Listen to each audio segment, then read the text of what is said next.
Kalau anda nak buat perfume brand sendiri, tapi kan anda masih belum tahu siapa yang akan beli, berapa modal yang anda sanggup untuk keluarkan, dan brand anda ni nak dikenali sebagai apa. Jangan tempah dulu. Sebab anda mungkin bukan sedang membina sebuah brand. Anda cuma sedang membeli stok. Ramai orang bila teringin kan, bila nak buat brand perfume jenama sendiri ni, perkara pertama yang diorang akan fikir adalah nak pilih bau apa, botol mana yang cantik, logo nak guna warna apa, kotak nak nampak macam mana. Semua tu memang penting. Tapi itu bukan keputusan pertama yang patut anda buat. Sebab kalau asasnya belum jelas, produk yang cantik pun belum tentu mudah dijual. Ramai menyangka kalau perfume itu wangi, botol nampak eksklusif dan harga cukup murah, mesti ada orang akan beli. Hakikatnya, customer bukan membeli perfume semata-mata kerana ia wangi. Customer membeli kerana produk itu terasa sesuai dengan diri, cita rasa dan kemampuan mereka. Sebelum buat brand perfume, ada 3 perkara wajib yang anda perlu tentukan. Pertama, siapa target market customer anda? Adakah anda mahu menjual kepada golongan pelajar, wanita berkerjaya, lelaki profesional, golongan muda ataupun kepada customer yang premium? Kedua, berapa bajet sebenar anda? Bukan sekadar bajet untuk menghasilkan perfume.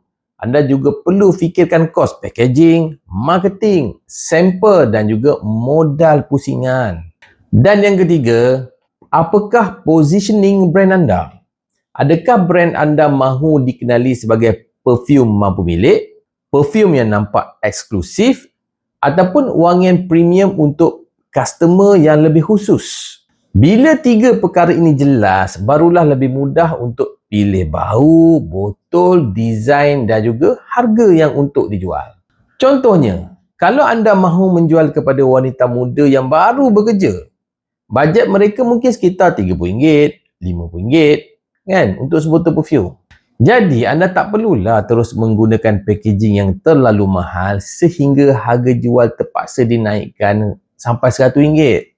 Sebaliknya, anda boleh bina produk yang nampak kemas, moden dan eksklusif, tetapi harganya masih mampu dimiliki oleh target customer anda.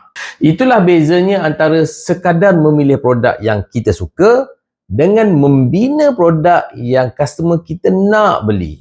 Kalau anda baru nak bermula, ambil sehelai kertas dan jawab 3 soalan ini. Siapa yang anda mahu bantu? Berapa bajet yang saya mampu mulakan? Dan saya mahu customer melihat brand saya sebagai apa? Tak perlu tunggu semuanya sempurna, tetapi cukup dengan 3 jawapan ini jelas untuk membimbing keputusan pertama anda. Kalau anda ada idea nak buat brand perfume sendiri tetapi masih keliru nak tentukan target, bajet dan positioning, cuba WhatsApp saya. Beritahu kami apa yang anda mahu bina dan berapa bajet anda.